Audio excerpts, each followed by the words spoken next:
You ask Tiger to solve. This deals with linear equations with one unknown. The final result is x equals 1. Let's solve it step by step. Simplify the expression. Expand the parentheses. Multiply the coefficients. Simplify the arithmetic.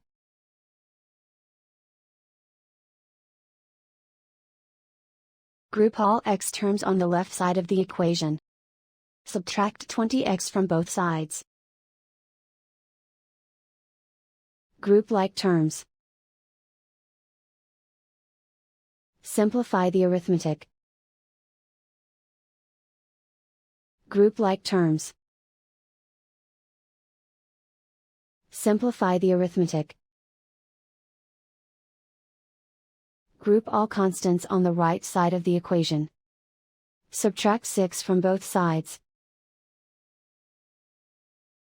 Simplify the arithmetic.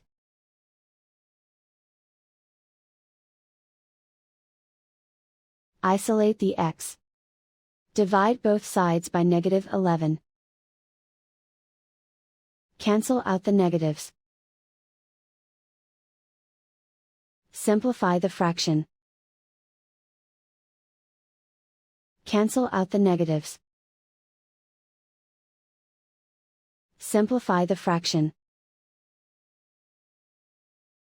And so the final result is x equals 1.